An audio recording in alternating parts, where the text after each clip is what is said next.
halls again. If you listened to last Tuesday's episode, I put it out there that I think me and my producer should do videos. So I'm pushing for that because I have had actually some response from people that have said, yes, we need to see her and her bad basketball miming skills. And I'm totally up for that.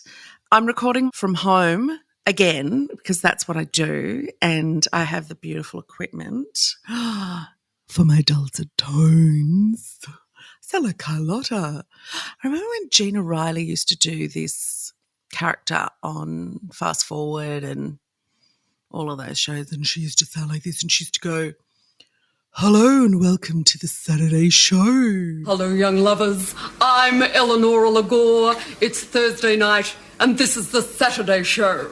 We've got a piss elegant show for you tonight, so let's bring the kids out now as we I think we should have Gina Riley on the show, and I'll only talk to her like this.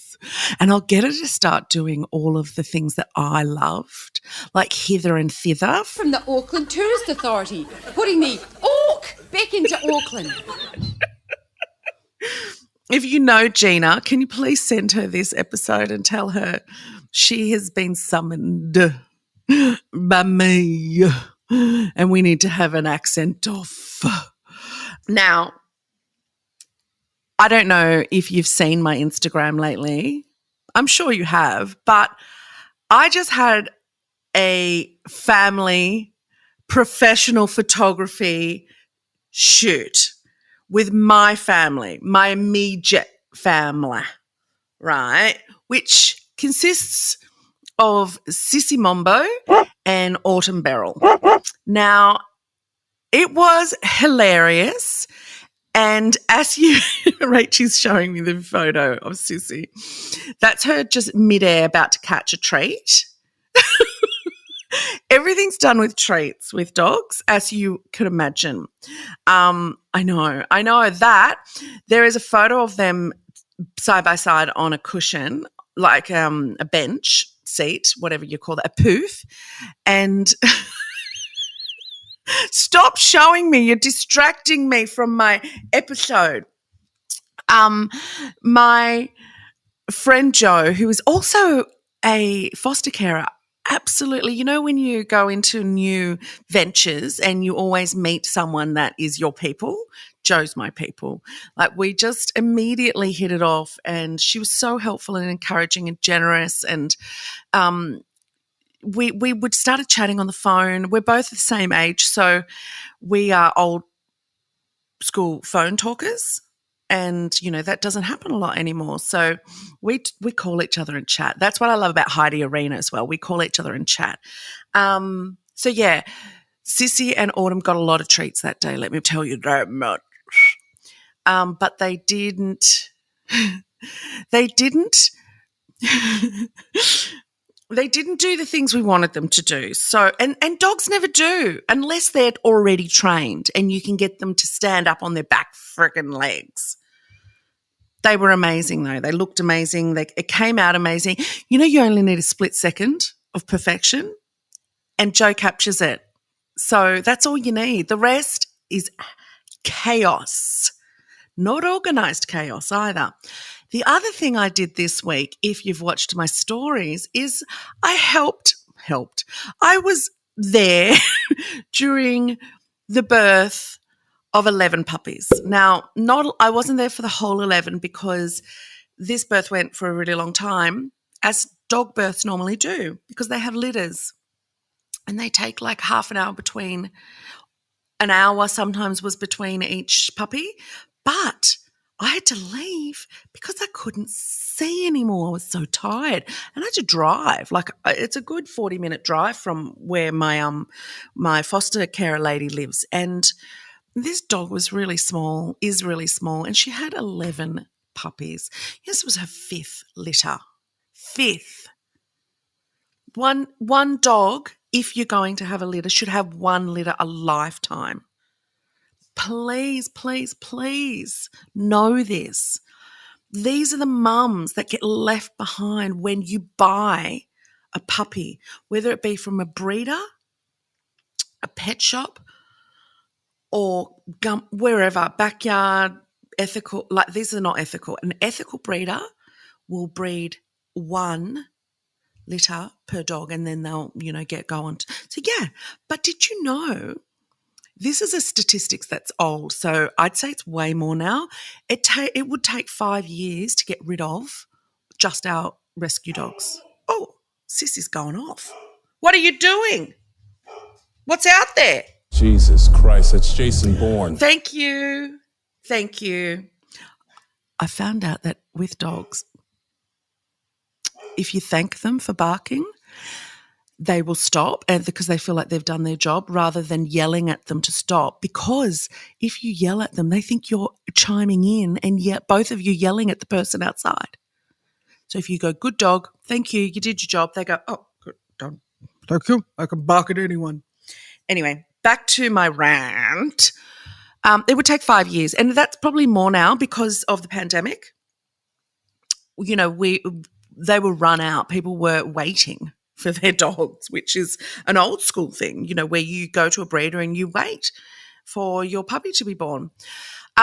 So the cruel reality is these mums, litter after litter. And you know what? While I was with Zala and I was watching her do the most amazing job that I think the female of any species can do, all I could think of was my Autumn, because Zala was exhausted and she kept having a break and lying down. And then the panting would start, which, meant contractions. Like they don't whinge.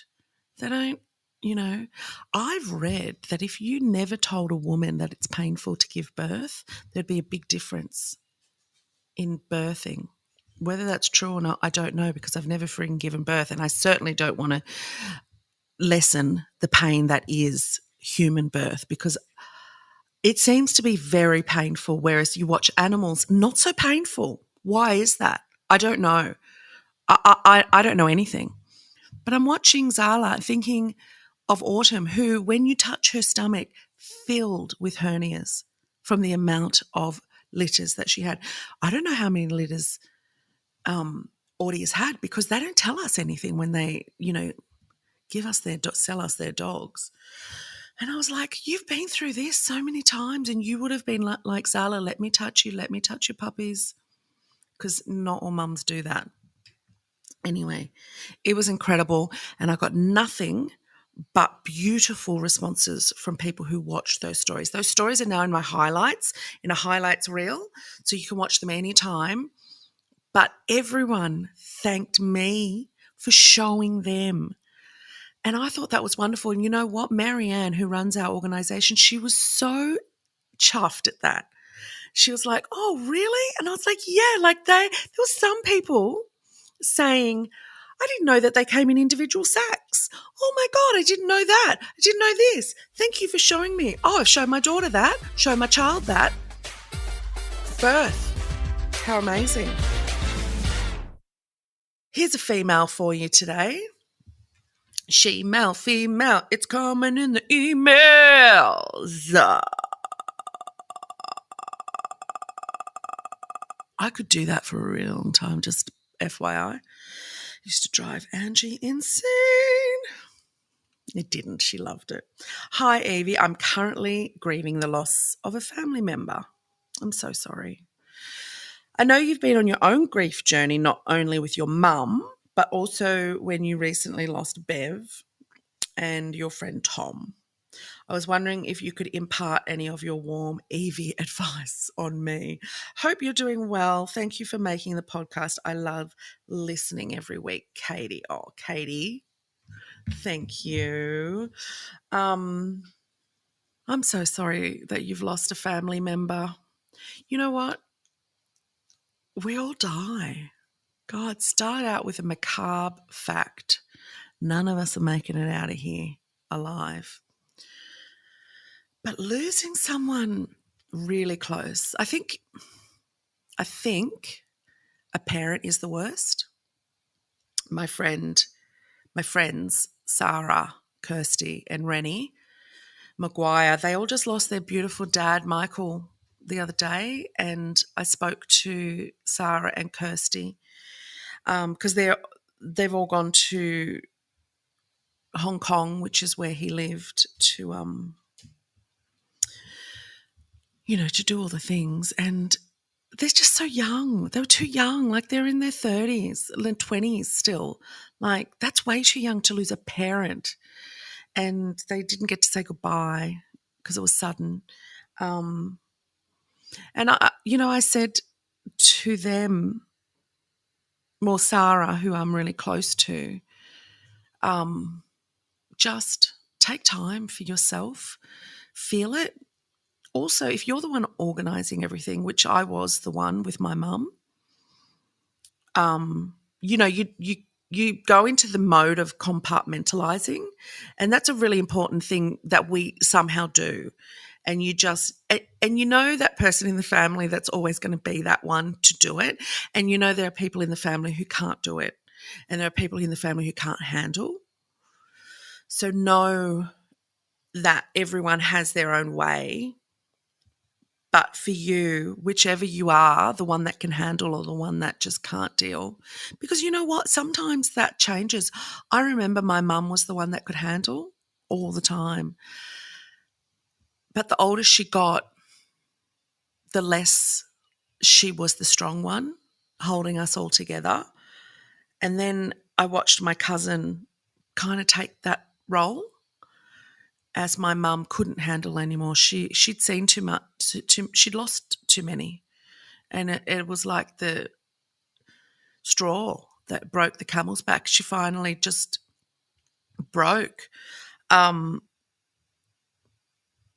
Pets are obviously like children. I can't imagine losing a child, but I do know what it's like to lose a fur child. And all I can say is go easy on yourself. Don't try to be better. Don't try to get better. Don't put a time limit on your grief. So one thing that every therapist and every grief book will say, please don't put a time limit on your grief. Because it happens naturally, the time limit. It will happen naturally.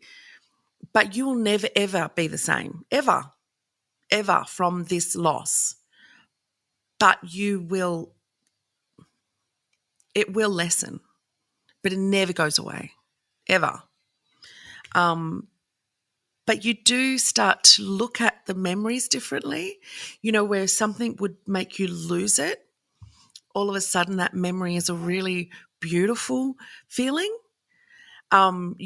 Time is your friend, but if you're impatient, time's going to be your enemy. So let this teach you to be patient, because time waits for no one, and you can't control it. And there's so many things you can't control. So relinquish, and that's where I mean go gentle on yourself. When you are feeling it, feel it. Cry. I've told you this before. There is scientific proof that tears are healing. That's why we do them. There is so much relief that comes when you've had that ugly face cry and you're exhausted, but you feel released of something that you've been penting up. So cry it out, because you are getting it out. Talk to your friends, talk to your family, listen to each other, let them talk to you. My family are not talkers, and that really breaks my heart, because if I ask them how they're doing, they don't tell me. My dad, he got angry every time I asked him if he missed mum. So I just stopped asking, because he just didn't want to tell me how he felt. He didn't want to acknowledge how he felt. It wasn't even that. We didn't even get to the point of not wanting to tell me. He didn't want to feel it, and he doesn't feel it. Instead, what he does is just bottle everything, and that's not good for anyone. I mean, that's a life half lived, isn't it? Life is about ups and life is about downs. And death is one thing that's going to happen to each and every one of us, whether that gets you before someone else you love. Whoever is left behind, it has all the pain. And, you know, someone's dying right now. Someone just died. Everyone around you, you walk down the street and you don't know if they've just lost someone or they're about to lose someone or they're about to lose their own life. You know, I always say this to people with road rage. Don't worry about it. Don't worry about it. You don't know why that person's yelling at you. So don't inflame it, because you don't know what people have just gone through or going through or about to go through or can't go through or can't deal, you know. So be the kindness that they can't be, as hard as that is. And when you figure out how to do it, tell me how. Audie loves it when I sing. She gets up and goes, "Are we dancing? Are we dancing? Are we dancing, dancing, dancing? Oh, dancing, dancing." Excuse me. I had a banana before. That was a bit of a banana burp. Okay. I have got random facts this week. Random. Very random. Remember a couple of weeks ago I said to you, I'm not going to do so many sayings because I'm running out. I'm going to start just doing random facts. Last week I did racist sayings and where they came from. That was good, wasn't it? I don't know if you found it any good or not, but I did. I found it something anyway. At any rate, I have 4. Did you know once upon a time a pig in Australia stole 18 beers from a campsite, got drunk and then tried to fight a cow?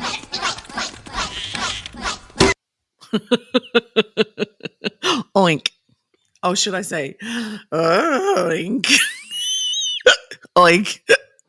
Oink. Come here. Come here and I'll fight you. Why are there so many of you? I wonder who won. I'd like to know who won. All right. Did you know that fleas can jump distances 200 times their body length? Fun. That's like you and I, Rachie, jumping the length of almost 4 football fields. I do that all the time, actually. What did you say? What are you charading me? I'm small. I'm short. So I'm short too, but I can jump that far. What's wrong with you? Did you know ants can lift 50 times their body weight? She did know that one. That's like us lifting an escalator filled with people. So that's a lot. That's a lot. You'd have to be pretty strong. I don't even think Hulk Hogan could do that. I don't even think John Cena or The Rock could do that. And they are strong men. Yeah, strong. Last one. When a bald eagle, I don't know why they're called bald because they're not, loses a feather, it will automatically shed the same feather on the other side to maintain the balance. Whoop, whoop, nature, you're fun. I just did the worst white woman dance, and that is when we're lucky we don't have video. But I think video would be good. Oh, we have video on our Thursday eps, don't we, Rachie? So I think a video would be good. Just Rach saying nothing but movements and laughter and me just talking incessantly. Who didn't want that? Who wouldn't want that? I love you all. I will be in your ear holes again on Thursday with a special guest, Jess Eva, who doesn't love Jess? We talk about stuff like The Block. We talk about stuff like her new show. We talk about stuff like her partner who has depression. We just talk about stuff. And she's quite an insightful woman. we do love her. We talk about things like your show getting cancelled, radio, TV, how you deal with that kind of thing. So please listen.